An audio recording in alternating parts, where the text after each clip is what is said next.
Bonjour tout le monde. Aujourd'hui, on se retrouve pour un partage assez spécial. Déjà, j'ai pas l'habitude de faire de la vidéo. Il y a aussi ce pas du coup d'arrêter de me planquer. Même si, quand même, à 80%, si je fais pas de la vidéo, c'est pas seulement parce que je me planque, mais c'est parce que c'est plus long, plus énergivore d'héberger une vidéo plutôt que de mettre un podcast. Donc, je préfère quand même garder le podcast, mais aujourd'hui, je sentais vraiment l'envie de faire une vidéo pour parler de ce sujet-là, parce que c'est un sujet que je m'aperçois, comme plusieurs autres sujets que je garde en fait dans les tiroirs et dont je parle pas ouvertement dans les podcasts, malgré le fait qu'ils fassent partie de mon quotidien. C'est grâce à une personne qui se reconnaîtra peut-être que j'ai l'élan aujourd'hui de vous parler de ce sujet-là. C'est quelque chose que j'ai vécu pour ma part et c'est mon vécu que je voudrais vous partager. Et quelque chose que j'ai accompagné pour la première fois chez cette personne-là hier en séance individuelle. J'avais jusqu'alors jamais abordé ce sujet-là en accompagnement individuel ou même collectif d'ailleurs. Je ne sais même pas si j'aurais eu l'audace d'aller ouvrir ce sujet si ça ne m'avait pas été proposé par la personne en question qui déjà connaissait un petit peu et puis m'a mis ça un peu sur la table, l'air de dire tiens Sabrina, je te pose ça ici, qu'est-ce que t'en fais? Ce sujet, il se nomme Walk-in. Je suis pas du tout une spécialiste du sujet. Moi, je connais juste 2-3 choses là-dessus. Et je voudrais surtout vous partager du coup mon expérience et mon vécu de cette expérience-là. Parce que j'ai bien compris quand je lui ai parlé de ça en séance et après séance, j'ai senti là comme si quelqu'un me poussait derrière et me disait « Hey, vas-y, mets-toi un peu en avant là ». À cause de ça, ça pourra certainement servir à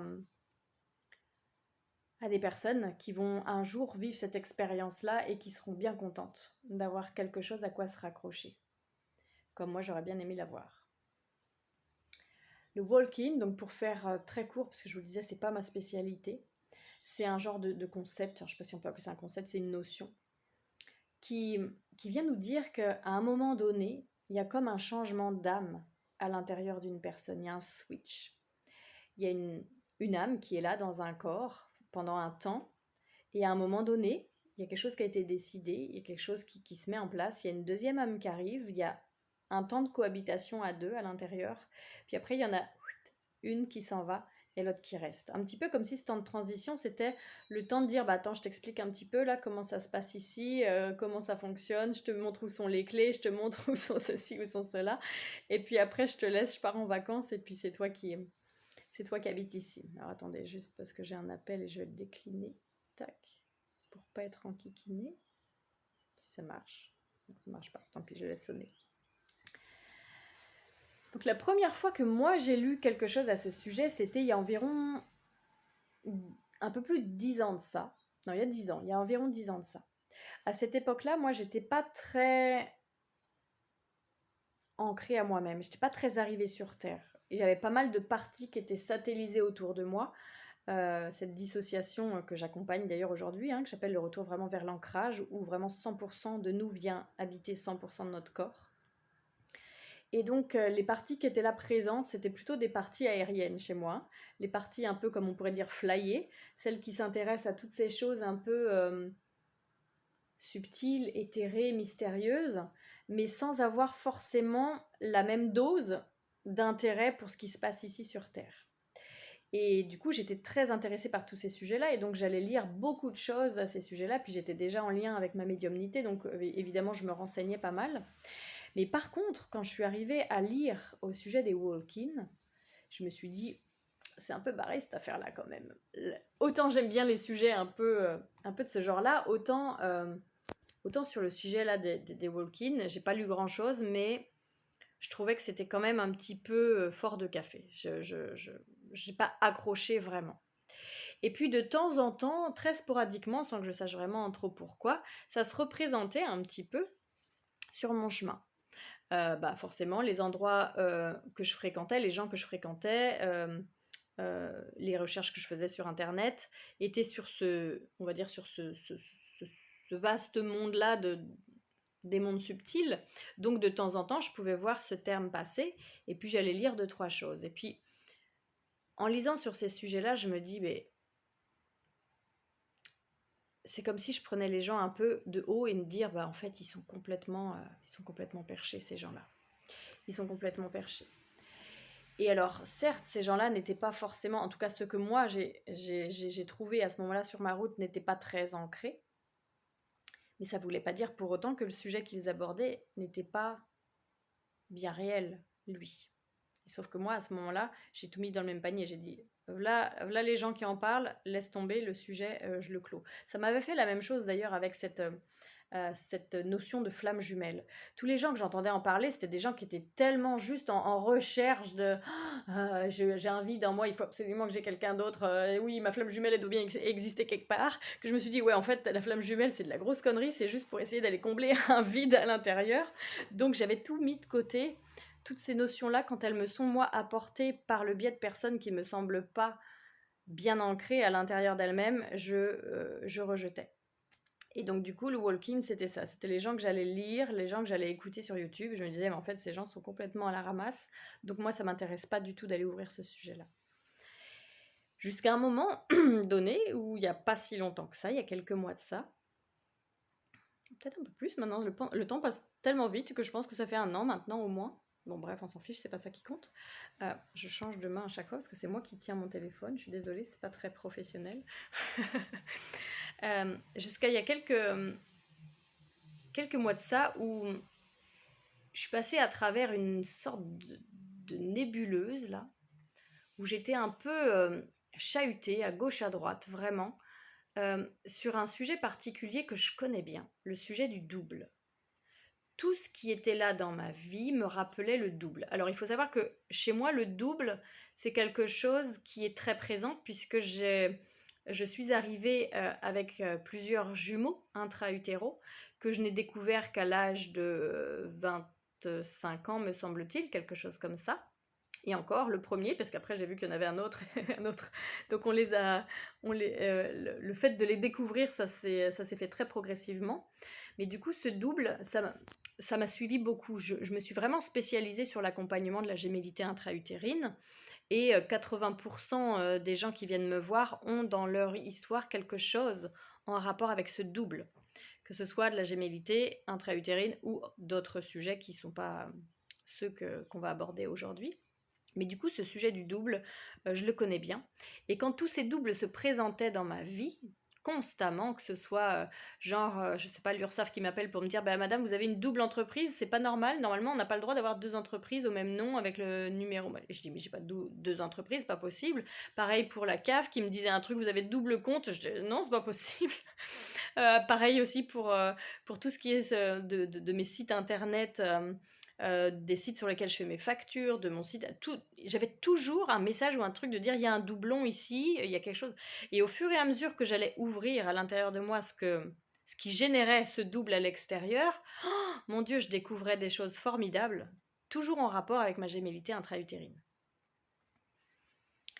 Et puis, le double continuait de se présenter, et là je disais, bon, c'est pas possible, j'ai fait tellement, mais tellement de tours et de détours, et je connais tellement toutes ces facettes de gémellité, il y a encore autre chose, c'est pas possible.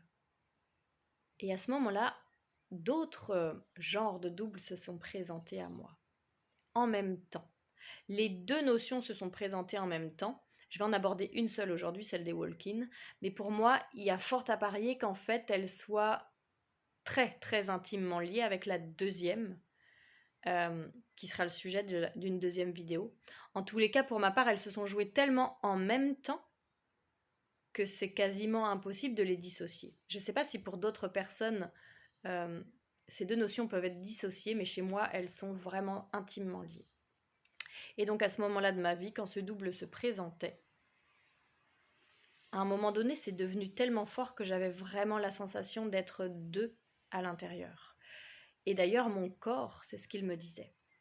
Mon corps me disait ça parce que mon corps faisait des choses qu'il est normalement impossible, selon la médecine classique, de faire. C'est-à-dire que moi, j'avais un côté gauche et un côté droit qui travaillaient presque individuellement, sans être en lien l'un avec l'autre, au niveau de mon cycle féminin. Au niveau de mon cycle féminin, je pouvais avoir mon ovulation en même temps que d'avoir mes règles. Et ça, normalement, c'est impossible. Eh bien, je vous assure que chez moi, c'est arrivé. Mon côté gauche ovulait, mon côté droit était en plein nettoyage menstruel. J'ai mis du temps à comprendre ce qui se passait, j'ai mis du temps à l'accepter, parce que quand on vous dit 10 fois que c'est totalement impossible, c'est pas facile en fait de se dire bon bah je vais faire confiance qu'à moi-même. Moi je sais ce que mon corps est en train de faire, je suis avec lui tous les jours. J'accepte tout à fait la surprise et l'impossibilité dans ma vie, puisque je crois que s'il y a bien une personne qui croit que rien n'est impossible, c'est moi. Sauf sur des sujets comme ça où là ça me pousse vraiment dans mes extrêmes et je me dis waouh, ok, rien n'est impossible. Ok, je repousse les limites du possible, soyons fous. Mais donc vraiment à ce moment-là, c'est vraiment comme si on était deux et je me suis dit mais est-ce que du coup j'aurais une entité à l'intérieur? C'est un sujet que je connais aussi, que j'ai aussi accompagné à de très nombreuses reprises chez mes clients, mais même chez moi ou chez mes animaux. Enfin bon, bref, c'est un sujet que je connais bien, mais c'était pas la même sensation, c'était pas du tout la même chose et j'arrivais pas du tout à contacter cette entité si vraiment c'était une entité dans mes champs énergétiques ou à proximité. Vraiment, j'étais comme perdue. L'impression d'être deux, mais pas d'être squattée par une âme de passage là qui a rien à faire dans mon champ, on va dire, dans mon champ énergétique. Et à ce moment-là, alors je ne sais pas si c'est à ce moment-là que le changement s'est fait ou si c'est moi à ce moment-là que j'ai senti qu'il y avait quelque chose à faire et que c'était là déjà depuis longtemps, ça je ne saurais pas vous dire, en tout cas pas maintenant, peut-être plus tard dans mon cheminement quand je me rendrai compte de vraiment ce qui s'est passé, que j'aurai plus d'informations. Mais à ce moment-là, j'ai eu cette information, justement ce terme walk-in. Et là j'ai flippé. J'ai vraiment flippé parce que je me suis dit waouh, Sabrina, tu as un problème psychologique. Soit tu commences à devenir schizo, soit je sais pas, il y a quelque chose qui déconne là. Euh, et du coup, qu'est-ce que je faisais? C'était que je faisais que tout ce que je peux connaître pour justement m'ancrer, m'enraciner, être purement dans le pragmatique, dans le terrestre. Donc tout ce qui va toucher vraiment au faire. Donc je faisais tout ce que je pouvais faire, la vaisselle, les courses, m'occuper de mes enfants, me promener en forêt, faire mes respirations, marcher, faire du sport, me masser. Vraiment le retour au corps. Là, je disais, oh, je suis en train de décoller, vite, vite, faut que je revienne, vite, vite, faut que je revienne. Et en fait, plus je m'ancrais, plus je m'enracinais, plus je rentrais dans le concret, dans ce que moi je croyais être le réel, et plus ça s'ouvrait. Et c'est là que j'ai compris que on était sur quelque chose de réel, on n'était pas sur une maladie mentale, puisque quand on travaille en énergétique, plus on élargit nos racines, plus on travaille notre lien à la terre, notre acceptation d'être ici, notre enracinement, et plus ça s'ouvre aussi là-haut. Donc plus on a d'informations, quand on est médium comme moi, on a déjà plein d'informations à tout va, mais là on en a encore plus, ça ouvre encore plus le champ des possibles, la clairvoyance, la réception, enfin toutes ces notions-là. Et donc plus ça ouvrait, plus c'était prégnant, ça restait là, c'est-à-dire que ça ne disparaissait pas, c'est pas comme si j'étais vraiment flyée, ou comme il y a eu des fois où j'étais un peu partie, il y a quelques bonnes années de ça, où j'étais un peu trop dans mes tripes, je dirais, puis où je sentais que j'étais pas bien, il y avait une sensation un peu d'irréel, où là je me dis, je suis allée trop dans ces mondes-là, dans ces sujets-là, il faut que je revienne ici. Là non, plus je m'ancrais, plus je m'enracinais, plus je me sentais présente et là sur Terre, et plus ça ouvrait là-haut, et plus j'avais des réponses, et plus je me disais, waouh, ok, bon, qu'est-ce que je fais avec ça maintenant? Et donc là, je suis allée lire et écouter au sujet des walk-in. Et je me suis dit, punaise, si c'est ça qui m'arrive, je l'ai dans le baba. Parce que je me suis foutue de la goule de toutes ces personnes que j'ai pu lire en disant qu'elles étaient cinglées et tout ça. Bah maintenant, ça va être mon tour. Et j'ai pas trouvé grand-chose. J'ai pas trouvé grand-chose. Il y a une vidéo, je me rappelle, qui m'a permis de m'accrocher à quelque chose en quoi j'avais confiance, parce que c'était une personne que j'avais déjà écoutée à plusieurs reprises, qui a une chaîne YouTube, et qui me semblait être quelqu'un qui avait le même langage que moi, et une énergie avec laquelle je semblais vraiment en adéquation, je dirais. Et au final, du coup, quand elle a parlé de cette expérience de walking pour elle, je me suis dit, ouf, c'est bon, je suis pas toute seule. Il y en a d'autres là, il y en a plein partout, mais ils sont tous complètement barges. Mais celle-ci, ça va, elle a pas l'air d'être trop barge. Et, euh, et du coup, je suis juste allée vivre cette expérience à l'intérieur de moi. Et je suis allée accompagner la partie de moi qui est apparemment l'ancienne âme, la première, on va dire celle qui est arrivée en première. Celle qui est arrivée en première et qui, malgré qu'elle n'avait plus du tout envie de rester ici, parce que c'était vraiment tellement dur pour elle, qu'elle n'arrivait plus, que c'est comme si elle était à saturation, comme si vraiment toute sa batterie était prise et qu'il était temps, en fait, tout simplement, qu'il y ait ce changement. C'est comme si en même temps, elle n'était pas vraiment prête, elle était déçue, elle était triste. Il y avait quelque chose de ce goût-là. Donc moi, je suis allée accompagner ça, mais de la même façon que je l'aurais fait avec d'autres parts de moi, comme je peux le faire quand j'accompagne ces parts de moi exilées, puis que je les invite pour revenir, pour me réassocier, pour lutter contre cette dissociation du passé. Donc c'est vraiment la même façon de faire, et je suis tellement heureuse d'avoir eu ces outils-là pour pouvoir accueillir cette part de moi qui était, oui, juste une autre part de moi, peu importe son nom, peu importe la notion derrière un peu étrange. Du coup, je suis allée l'accompagner et je suis allée accompagner cette énorme tristesse, cette énorme... il y avait presque du regret de ne pas avoir pu aller plus loin. Et c'est là que j'ai compris qu'en fait, elle ne pouvait pas aller plus loin et que c'était déjà prévu. C'était prévu qu'il y ait ce changement-là. Donc c'est pas je suis pas assez bonne, c'est pas je vais pas y arriver, je suis pas capable, on va moins m'aimer, c'est elle qu'on va aimer parce que c'est elle qui va récolter toutes les fleurs et gna gna gna. Non, c'est vraiment merci parce que sans toi, sans le boulot que toi t'as fait depuis tout le début de cette vie jusqu'à maintenant, on n'aurait pas pu. C'est une équipe, on n'aurait pas pu arriver là. Donc c'est pas tiens toi merci mais t'es plus capable donc maintenant tu dégages et puis on va mettre quelqu'un de plus performant à la place puis c'est lui qui va récolter toutes les fleurs. Non, c'est merci du boulot que t'as fait parce que ça personne d'autre pouvait le faire. Il n'y avait que toi. Et puis ça s'est fait tout simplement. Au bout d'un moment, je dirais qu'au bout de 3 jours, ça s'est tassé. Mais pendant les 2 premiers jours, j'ai vraiment eu la sensation de ne plus être moi. Il y avait d'abord cette sensation d'être deux, avec tous ces deux qui se présentaient partout. Je vous montrerai une petite photo si j'arrive à la mettre à la fin de cette vidéo. Une photo que j'ai prise où j'étais assise à table. Ça, c'était très drôle parce que je vous dis, les doubles, il y en avait partout. Mais là, j'étais assise à table et mes enfants regardaient un dessin animé. Puis je me disais, oh, j'en ai marre, on regarde toujours des dessins animés à cette heure-là. Et du coup, mon regard se porte dans le flou et juste à côté de la télé. Et juste à côté de la télé, j'ai une grande lanterne en décoration. Et sur sa face, en verre, je voyais mon reflet. Et il y avait 2 reflets, en fait. Et il y avait un reflet qui était comme plus vivant, avec plus de couleurs, et un reflet qui était un peu plus petit et plus éteint, comme s'il était moins lumineux, comme si presque il était mort. Et quand j'ai vu ça, je me suis dit, oh, mais tu vois, il y a quelque chose qui est mort à l'intérieur de moi, je dois avoir un défunt qui me colle au cul, c'est pas possible, j'arrive pas à le voir.